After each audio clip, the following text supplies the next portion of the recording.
شروع اللہ کے نام سے جو بڑا مہربان نہایت رحم والا ہے۔ طاسین، یہ قرآن اور کتاب روشن کی آیتیں ہیں، مومنوں کے لیے ہدایت اور بشارت ہے۔ وہ جو نماز پڑھتے اور زکوٰۃ دیتے اور آخرت کا یقین رکھتے ہیں۔ جو لوگ آخرت پر ایمان نہیں رکھتے، ہم نے ان کے اعمال ان کے لیے آراستہ کر دیے ہیں تو وہ سرگرداں ہو رہے ہیں۔ یہی لوگ ہیں جن کے لیے بڑا عذاب ہے اور وہ آخرت میں بھی بہت نقصان اٹھانے والے ہیں۔ اور تم کو قرآن خدائے حکیم و علیم کی طرف سے عطا کیا جاتا ہے۔ جب موسیٰ نے اپنے گھر والوں سے کہا کہ میں نے آگ دیکھی ہے، میں وہاں سے رستے کا پتہ لاتا ہوں یا سلگتا ہوا انگارہ تمہارے پاس لاتا ہوں تاکہ تم تاپو۔ جب موسیٰ اس کے پاس آئے تو ندا آئی کہ وہ جو آگ میں تجلی دکھاتا ہے بابرکت ہے، اور وہ جو آگ کے ارد گرد ہے، اور خدا جو تمام عالم کا پروردگار ہے پاک ہے۔ اے موسیٰ، میں ہی خدائے غالب و دانا ہوں، اور اپنی لاٹھی ڈال دو۔ جب اسے دیکھا تو اس طرح ہل رہی تھی گویا سانپ ہے، تو پیٹھ پھیر کر بھاگے اور پیچھے مڑ کر نہ دیکھا۔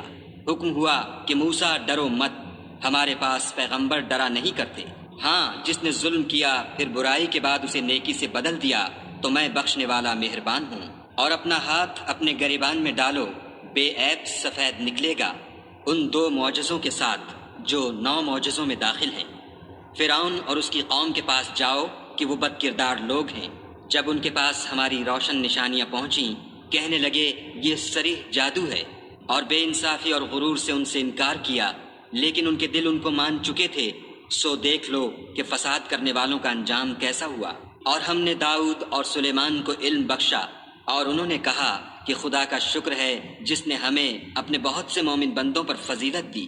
اور سلیمان داؤد کے قائم مقام ہوئے اور کہنے لگے کہ لوگوں، ہمیں خدا کی طرف سے جانوروں کی بولی سکھائی گئی ہے اور ہر چیز عنایت فرمائی گئی ہے، بے شک یہ اس کا صریح فضل ہے۔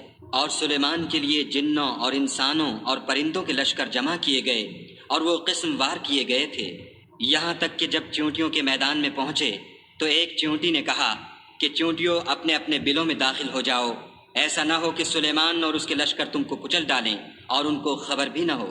تو وہ اس کی بات سے ہنس پڑے اور کہنے لگے کہ اے پروردگار، مجھے توفیق عنایت کر کہ جو احسان تو نے مجھ پر اور میرے ماں باپ پر کیے ہیں ان کا شکر کروں، اور ایسے نیک کام کروں کہ تو ان سے خوش ہو جائے، اور مجھے اپنی رحمت سے اپنے نیک بندوں میں داخل فرما۔ اور جب انہوں نے جانوروں کا جائزہ لیا تو کہنے لگے کیا سبب ہے کہ ہدہد نظر نہیں آتا؟ کیا کہیں غائب ہو گیا ہے؟ میں اسے سخت سزا دوں گا یا ذبح کر ڈالوں گا، یا میرے سامنے اپنی بے قصوری کی دلیل صریح پیش کرے۔ ابھی تھوڑی ہی دیر ہوئی تھی کہ ہدہد موجود ہوا اور کہنے لگا کہ مجھے ایک ایسی چیز معلوم ہوئی ہے جس کی آپ کو خبر نہیں، اور میں آپ کے پاس شہر سبا سے ایک یقینی خبر لے کر آیا ہوں۔ میں نے ایک عورت دیکھی کہ ان لوگوں پر بادشاہت کرتی ہے اور ہر چیز اسے میسر ہے، اور اس کا ایک بڑا تخت ہے۔ میں نے دیکھا کہ وہ اور اس کی قوم خدا کو چھوڑ کر آفتاب کو سجدہ کرتے ہیں، اور شیطان نے ان کے اعمال انہیں آراستہ کر دکھائے ہیں اور ان کو رستے سے روک رکھا ہے، بس وہ رستے پر نہیں آتے اور نہیں سمجھتے کہ خدا کو جو آسمانوں اور زمین میں چھپی چیزوں کو ظاہر کر دیتا اور تمہارے پوشیدہ اور ظاہر اعمال کو جانتا ہے، کیوں سجدہ نہ کریں۔ خدا کے سوا کوئی عبادت کے لائق نہیں، وہی عرش عظیم کا مالک ہے۔ سلیمان نے کہا اچھا، ہم دیکھیں گے تو نے سچ کہا ہے یا تو جھوٹا ہے۔ یہ میرا خط لے جا اور اسے ان کی طرف ڈال دے، پھر ان کے پاس سے پھر آ اور دیکھ کہ وہ کیا جواب دیتے ہیں۔ ملکہ نے کہا کہ دربار والو، میری طرف ایک نامہ گرامی ڈالا گیا ہے، وہ سلیمان کی طرف سے ہے، اور مضمون یہ ہے کہ شروع خدا کا نام لے کر جو بڑا مہربان نہایت رحم والا ہے۔ بعد اس کے یہ کہ مجھ سے سرکشی نہ کرو اور مطیع و منقاد ہو کر میرے پاس چلے آؤ۔ خط سنا کر کہنے لگی کہ اے اہل دربار، میرے اس معاملے میں مجھے مشورہ دو، جب تک تم حاضر نہ ہو اور صلاح نہ دو میں کسی کام کو فیصل کرنے والی نہیں۔ وہ بولے کہ ہم بڑے زور آور اور سخت جنگجو ہیں، اور حکم آپ کے اختیار ہے، تو جو حکم دیجیے گا اس کے معال پر نظر کر لیجیے گا۔ اس نے کہا کہ بادشاہ جب کسی شہر میں داخل ہوتے ہیں تو اس کو تباہ کر دیتے ہیں اور وہاں کے عزت والوں کو ذلیل کر دیا کرتے ہیں، اور اسی طرح یہ بھی کریں گے۔ اور میں ان کی طرف کچھ تحفہ بھیجتی ہوں اور دیکھتی ہوں کہ قاصد کیا جواب لاتے ہیں۔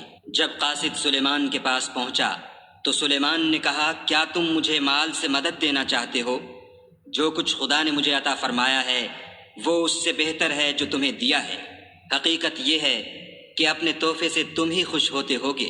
ان کے پاس واپس جاؤ، ہم ان پر ایسے لشکر لے کر حملہ کریں گے جن کے مقابلے کی ان میں طاقت نہ ہوگی، اور ان کو وہاں سے بے عزت کر کے نکال دیں گے اور وہ ذلیل ہوں گے۔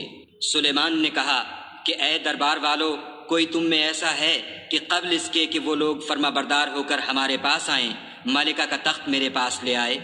جنات میں سے ایک قوی ہیکل جن نے کہا کہ قبل اس کے کہ آپ اپنی جگہ سے اٹھیں میں اس کو آپ کے پاس لا حاضر کرتا ہوں، اور مجھے اس پر قدرت بھی حاصل ہے اور امانت دار بھی ہوں۔ ایک شخص جس کو کتاب الہی کا علم تھا کہنے لگا کہ میں آپ کی آنکھ کے جھپکنے سے پہلے اسے آپ کے پاس حاضر کیے دیتا ہوں۔ جب سلیمان نے تخت کو اپنے پاس رکھا ہوا دیکھا تو کہا کہ یہ میرے پروردگار کا فضل ہے تاکہ مجھے آزمائے کہ میں شکر کرتا ہوں یا کفران نعمت کرتا ہوں، اور جو شکر کرتا ہے تو اپنے ہی فائدے کے لیے شکر کرتا ہے، اور جو ناشکری کرتا ہے تو میرا پروردگار بے پرواہ اور کرم کرنے والا ہے۔ سلیمان نے کہا کہ مالکہ کے امتحان عقل کے لیے اس کے تخت کی صورت بدل دو، دیکھیں کہ وہ سوجھ بوجھ رکھتی ہے یا ان لوگوں میں سے ہے جو سوجھ نہیں رکھتے۔ جب وہ آ پہنچی تو پوچھا گیا کہ کیا آپ کا تخت بھی اسی طرح کا ہے؟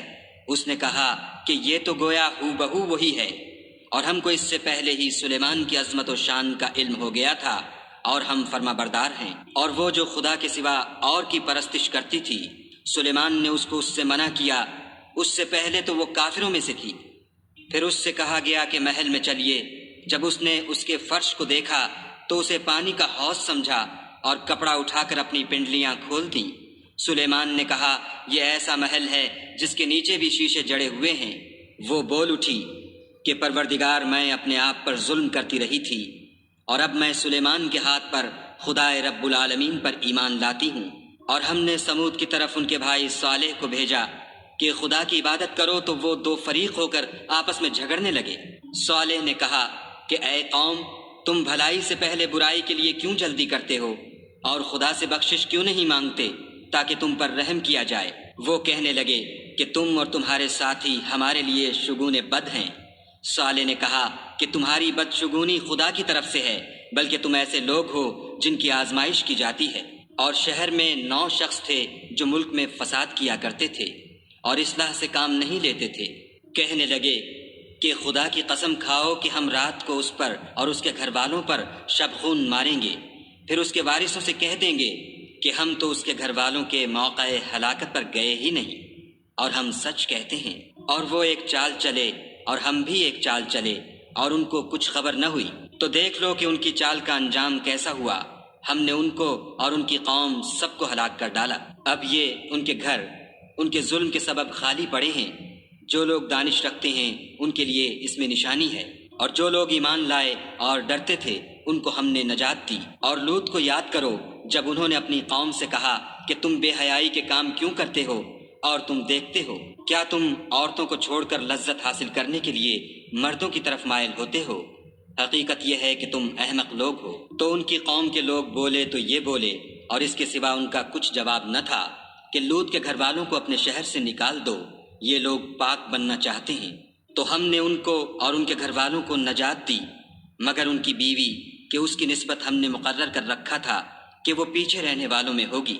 اور ہم نے ان پر مہ برسایا، سو جو میں ان لوگوں پر برسا جن کو متنبع کر دیا گیا تھا برا تھا۔ کہہ دو کہ سب تعریف خدا ہی کو سزاوار ہے، اور اس کے بندوں پر سلام ہے جن کو اس نے منتخب فرمایا۔ بھلا خدا بہتر ہے یا وہ جن کو یہ اس کا شریک بناتے ہیں؟ بھلا کس نے آسمانوں اور زمین کو پیدا کیا، اور کس نے تمہارے لیے آسمان سے پانی برسایا؟ ہم نے، پھر ہم نے اس سے سرسبز باغ اگائے۔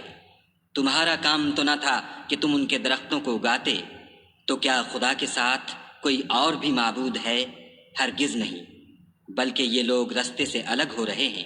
بھلا کس نے زمین کو قرارگاہ بنایا، اور اس کے بیچ نہریں بنائیں، اور اس کے لیے پہاڑ بنائے، اور کس نے 2 دریاؤں کے بیچ اوٹ بنائی؟ یہ سب کچھ خدا نے بنایا۔ تو کیا خدا کے ساتھ کوئی اور معبود بھی ہے؟ ہرگز نہیں، بلکہ ان میں اکثر دانش نہیں رکھتے۔ بھلا کون بے قرار کی التجا قبول کرتا ہے جب وہ اس سے دعا کرتا ہے، اور کون اس کی تکلیف کو دور کرتا ہے؟ اور کون تم کو زمین میں اگلوں کا جانشین بناتا ہے؟ یہ سب کچھ خدا کرتا ہے، تو کیا خدا کے ساتھ کوئی اور معبود بھی ہے؟ ہرگز نہیں، مگر تم بہت کم غور کرتے ہو۔ بھلا کون تم کو جنگل اور دریا کے اندھیروں میں رستہ بتاتا، اور کون ہواؤں کو اپنی رحمت کے آگے خوشخبری بنا کر بھیجتا ہے؟ یہ سب کچھ خدا کرتا ہے، تو کیا خدا کے ساتھ کوئی اور معبود بھی ہے؟ ہرگز نہیں۔ یہ لوگ جو شرک کرتے ہیں، خدا کی شان اس سے بلند ہے۔ بھلا کون خلقت کو پہلی بار پیدا کرتا، پھر اس کو بار بار پیدا کرتا رہتا ہے؟ اور کون تم کو آسمان اور زمین سے رزق دیتا ہے؟ یہ سب کچھ خدا کرتا ہے، تو کیا خدا کے ساتھ کوئی اور معبود بھی ہے؟ ہرگز نہیں۔ کہہ دو کہ مشرکو، اگر تم سچے ہو تو دلیل پیش کرو۔ کہہ دو کہ جو لوگ آسمانوں اور زمین میں ہیں خدا کے سوا غیب کی باتیں نہیں جانتے، اور نہ یہ جانتے ہیں کہ کب زندہ کر کے اٹھائے جائیں گے، بلکہ آخرت کے بارے میں ان کا علم منتہی ہو چکا ہے، بلکہ وہ اس سے شک میں ہیں، بلکہ اس سے اندھے ہو رہے ہیں۔ اور جو لوگ کافر ہیں کہتے ہیں کہ جب ہم اور ہمارے باپ دادا مٹی ہو جائیں گے تو کیا ہم پھر قبروں سے نکالے جائیں گے؟ یہ وعدہ ہم سے اور ہمارے باپ دادا سے پہلے سے ہوتا چلا آیا ہے۔ کہاں کا اٹھنا اور کیسی قیامت، یہ تو صرف پہلے لوگوں کی کہانیاں ہیں۔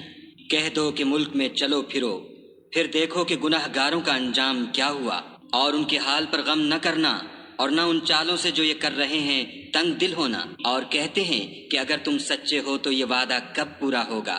کہہ دو کہ جس عذاب کے لیے تم جلدی کر رہے ہو شاید اس میں سے کچھ تمہارے نزدیک آ پہنچا ہو، اور تمہارا پروردگار تو لوگوں پر فضل کرنے والا ہے، لیکن ان میں سے اکثر شکر نہیں کرتے۔ اور جو باتیں ان کے سینوں میں پوشیدہ ہوتی ہیں اور جو کام وہ ظاہر کرتے ہیں، تمہارا پروردگار ان سب کو جانتا ہے۔ اور آسمانوں اور زمین میں کوئی پوشیدہ چیز نہیں ہے مگر وہ کتاب روشن میں لکھی ہوئی ہے۔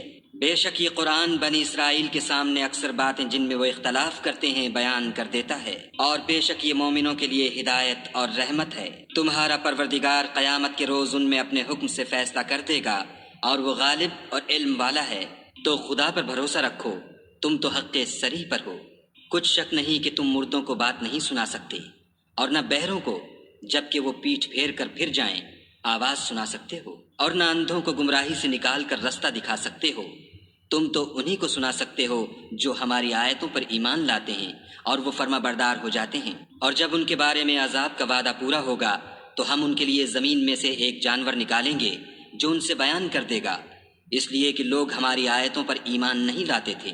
اور جس روز ہم ہر امت میں سے اس گروہ کو جمع کریں گے جو ہماری آیتوں کی تکذیب کرتے تھے تو ان کی جماعت بندی کی جائے گی، یہاں تک کہ جب سب آ جائیں گے تو خدا فرمائے گا کہ کیا تم نے میری آیتوں کو جھٹلا دیا تھا، اور تم نے اپنے علم سے ان پر احاطہ تو کیا ہی نہ تھا؟ بھلا تم کیا کرتے تھے؟ اور ان کے ظلم کے سبب ان کے حق میں وعدہ عذاب پورا ہو کر رہے گا تو وہ بول بھی نہ سکیں گے۔ کیا انہوں نے نہیں دیکھا کہ ہم نے رات کو اس لیے بنایا ہے کہ اس میں آرام کریں، اور دن کو روشن بنایا ہے کہ اس میں کام کریں؟ بے شک اس میں مومن لوگوں کے لیے نشانیاں ہیں۔ اور جس روز سور پھونکا جائے گا تو جو لوگ آسمانوں اور جو زمین میں ہیں سب گھبرا اٹھیں گے، مگر وہ جسے خدا چاہے، اور سب اس کے پاس عاجز ہو کر چلے آئیں گے۔ اور تم پہاڑوں کو دیکھتے ہو تو خیال کرتے ہو کہ اپنی جگہ پر کھڑے ہیں، مگر وہ اس روز اس طرح اڑتے پھریں گے جیسے بادل۔ یہ خدا کی کاریگری ہے جس نے ہر چیز کو مضبوط بنایا، بے شک وہ تمہارے سب افعال سے باخبر ہے۔ جو شخص نیکی لے کر آئے گا تو اس کے لیے اس سے بہتر بدلہ تیار ہے، اور ایسے لوگ اس روز گھبراہٹ سے بے خوف ہوں گے۔ اور جو برائی لے کر آئے گا تو ایسے لوگ اوندھے منہ دوزخ میں ڈال دیے جائیں گے۔ تم کو تو انہی اعمال کا بدلہ ملے گا جو تم کرتے رہے ہو۔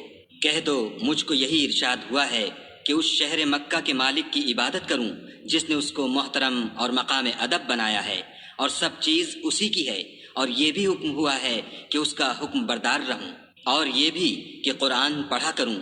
تو جو شخص راہ راست اختیار کرتا ہے تو اپنے ہی فائدے کے لیے اختیار کرتا ہے، اور جو گمراہ رہتا ہے تو کہہ دو کہ میں تو صرف نصیحت کرنے والا ہوں۔ اور کہو کہ خدا کا شکر ہے وہ تم کو عنقریب اپنی نشانیاں دکھائے گا تو تم ان کو پہچان لوگے، اور جو کام تم کرتے ہو تمہارا پروردگار ان سے بے خبر نہیں ہے۔